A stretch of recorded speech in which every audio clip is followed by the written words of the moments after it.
Hey everybody, it's Material Girl 338. I'm making a new recipe and I had made it before. I tested it. It came out really, really delicious. So what I have here is the phyllo dough, okay? And I thawed it out for a couple of minutes. You keep it in the refrigerator and then take it out. And it's very pliable. So these are the ingredients. I have some sauteed spinach. And what I do with my spinach is I saute the onions in extra virgin olive oil, and then I throw in a little bit of these craisins, the red things. They're like cranberries and raisins, but they're very nice. Give it a good flavor. I have some extra virgin olive oil in there. I have my Lucatelli cheese.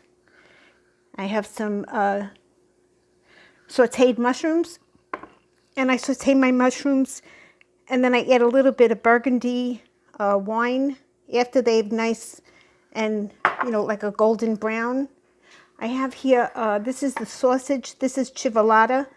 It's Italian sausage. It comes on the ring, and it's I cook it a little bit, and I just cook it in a little frying pan with some water, and because I don't really want to overcook it because it's going to cook in this pizza. Here I have some frozen peas, and then here I have some onions and red pepper. Okay, and then over here is my mozzarella, and I mix some Kerrygold. The Kerrygold, I think it's the cheddar, but it's the big brick, and you can get it in Costco. It's the big brick, and you know what? They sell the butter too, the Kerrygold butter, but they also have this cheddar cheese. It's delicious. So I mix that, so you have two different flavors of cheese. And so what I'm going to do is I'm going to just put some oil down on the base.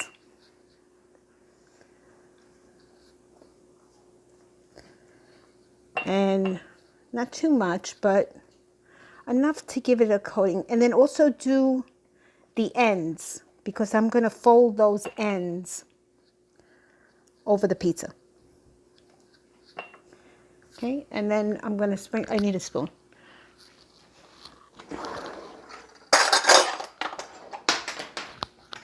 I'm trying to like rush and then keep the kitchen clean as I'm doing it.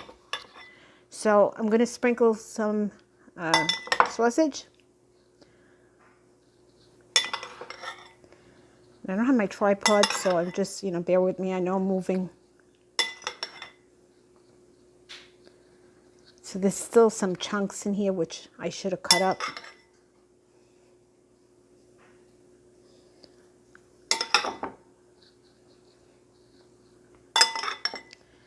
And this chivellata, if you have like an Italian pork store near you, if you're in New Jersey or New York or Long Island or the tri-state, there's definitely, Italian pork stores, and they have this all the time. We have a pastosa here, and I love my pastosa. So what they do is they put cheese in this.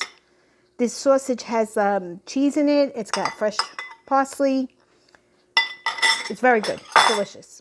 Okay, and now I'm going to sprinkle the mushrooms.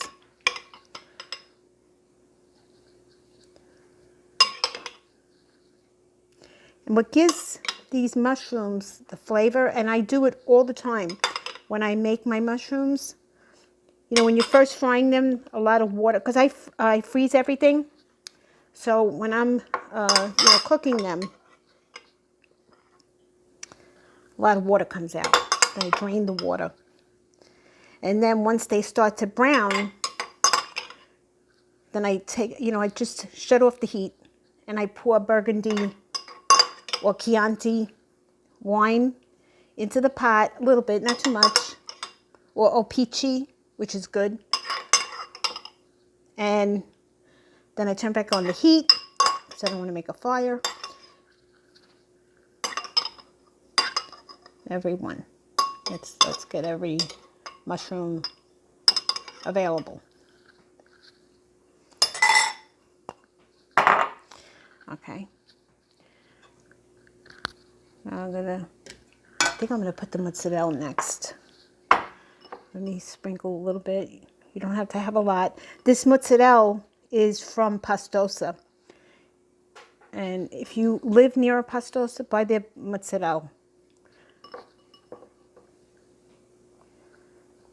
Other than that, you know, buy good mozzarella. Don't buy, you know, cheapy, because you'll taste it right away. It has no flavor, doesn't taste good. I'm not going to put too much. Okay, that should be good.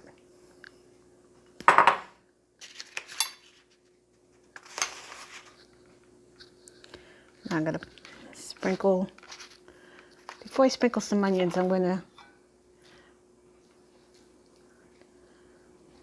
put some of the spinach on.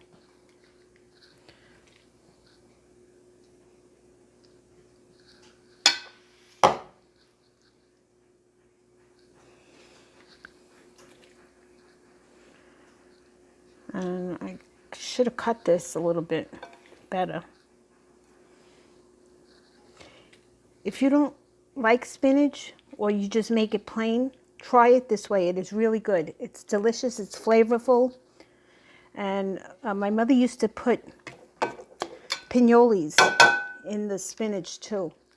Also when the brook it up, when she was sauteing it. Right, now I'm going to sprinkle some of this. I have the wrong spoon. This is driving me crazy.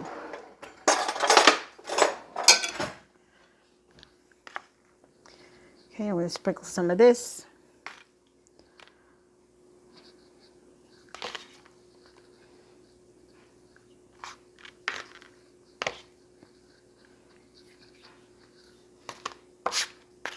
It's very hard working one hand holding the camera.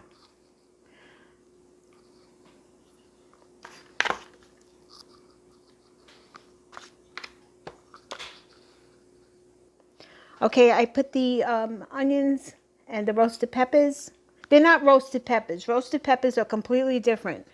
They're cooked peppers. You cook them over the fire. I have a video, if you look. It's one of my old videos where I make roasted peppers over the fire. It's like very in the beginning. Now I'm just going to sprinkle some frozen peas on top. I'm sure there's a name for this. I don't know if anybody else has ever tried this, but it is good. And then, very colorful. It looks Christmassy, right? The red, the green. Sprinkle some of my cheese. I can't live without my cheese. And only the good kind. No store-bought green Parmesan. That's not cheese. That's sawdust. Okay? I'm going to bake it. I'm going to fold this in. I can't fold it in and hold the camera at the same time.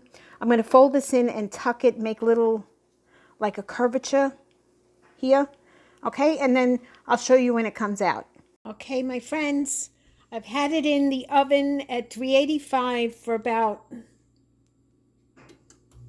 maybe about 12, 13 minutes. And the you could see the crust is getting nice and toasty.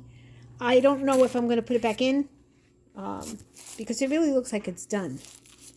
And because the crust is very flaky, you know, I don't want to overcook it. So once I cut it, yeah, oh, this is definitely done. Well, once I cut it, actually what I'm going to do is I'm going to take the temperature of it. Because I'm not worried about the sausage because that's cooked already.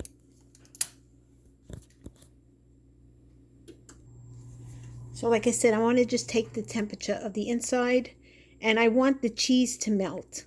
So some of the cheese looks like it could melt a little bit more, and the internal temperature is 175. It's definitely cooked, 180. Everything is cooked really before I actually put it in, so I'm not worried about anything not cooking except for the peas, because the peas were frozen. And I just want the mozzarella. I want the mozzarella to be soft. All right, Maybe I'll put it in for another 10 minutes. Not even 10 minutes, maybe about 5 minutes. Okay, everybody, it's done. Oh, my other timer is going off. All right, so it's done. What I suggest you do is, I cooked it at 385. What I would do the next time is put some parchment paper down before, you lay the dough down, because it's very, very crumbly. But it looks delicious. I tasted it. It is delicious. Let it cool a little bit before you cut them. I cut them in squares, like a pizza slice, like a square pizza. Okay? And they are delicious. Try it. You're going to like this. I don't know the name, what name I should give it. Like phyllo pizza, sausage pizza, or vegetable pizza. I don't know. If you can think of a name, put it down in the comments. Okay, everybody. If you subscribe to my channel, I always have other videos coming in. And if you have any comments, please post them below. All right. Bye.